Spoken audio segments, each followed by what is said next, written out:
अस्सलाम वालेकुम प्यारे बच्चों, मुरक्कब कसरों की तफरीक हम ये इस अमल को सीखेंगे। यहाँ एक मिसाल दी हुई है 5 अदद से 1/2 तफरीक 3 अदद से 1/3।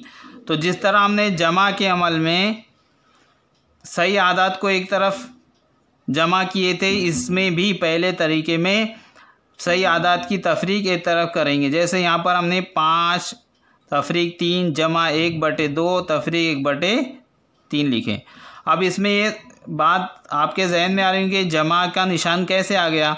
तो जिस तरह हम इस कसर को, इस मुरक्कब कसर को 3 अदद से 1/3 को हम 3 जमा 1/3 लिख सकते हैं, इसी तरह इस कसर को हमने लिखे। अब 5 में से 3 चले गए, 2 बचे जमा 1/2 तफरीक 1/3। अब इनको हम नसब बनाना है, तो इन कसरों को हम नसब बनाने के लिए इस कसर को 3 से और इस कसर को 2 से ज़ब्त देंगे तो ये कसरें हम नसब बनेंगी। तो यहाँ हमने लिखे 2 जमा 1 ज़ब्त 3 बटे में 2 ज़ब्त 3 तफरीक, यहाँ 1 ज़ब्त 2 बटे में 3 ज़ब्त 2। अब यहाँ 1 तिया 3 और 1 दूनू 2 और 2 तिया 6, 3 दूनू 6, यहाँ आ गया। अब क्या होगा, 2 जमा, ये हम नसब हो गई इसलिए नसब नुमा में 6 आएगा, 3 तफरीक 2। अब उसके बाद क्या, 2 जमा 3 है, 3 में से 2 चले गए, 1 बचा बटे में 6। इस कसर को हम इस तरह लिखेंगे, 2 अदद सही 1/6। अब यहाँ पर दूसरा तरीका है, उस तरीके से भी हम इसको हल करेंगे।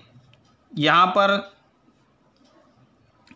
सबसे पहले क्या करना पड़ता है, इस मुरक्कब कसर को आम कसर बनाना पड़ता है। आम कसर बनाने के लिए हमको क्या करना पड़ता है, ज़ब्त का इस्तेमाल करना पड़ता है। जैसे 5 ज़ब्त, ये नसब नुमा से हमको इसको ज़ब्त देंगे, 2 जमा 1 बटे में रहेगा 2 तफरीक 3 ज़ब्त ये वाले 3 से जमा 1 बटे में 3।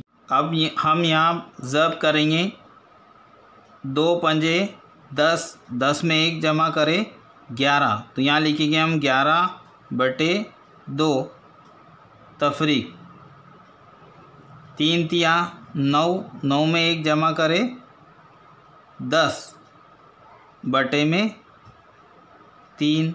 अब हम इसको हम नसब कसर बनाएंगे। हम नसब कसर बनाने के लिए इस कसर को हमको 3 से ज़ब्त देना पड़ेगा और इस कसर को हमको 2 से ज़ब्त देना पड़ेगा।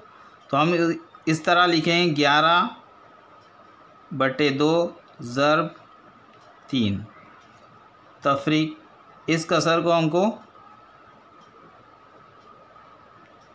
2 से ज़ब्त देना है। 11 तिया 33 बटे 2 तिया 6 तफरीक 10 दूनू 20 बटे 3 दूनू 6। अब ये हम नसब हो गई, इसलिए इसको इस तरह लिखेंगे, 6 और 33 तफरीक 20। अब हम 33 में से 20 चले गए तो बचेंगे 13/6। अब 13 को हम मुरक्कब कसर की शक्ल में लिखेंगे तो वो आएगा 2 अदद सही 1/6। तो ये जवाब और ये जवाब एक जैसा आया, तरीका अलग अलग है। इससे आपको समझ में आ गया होगा।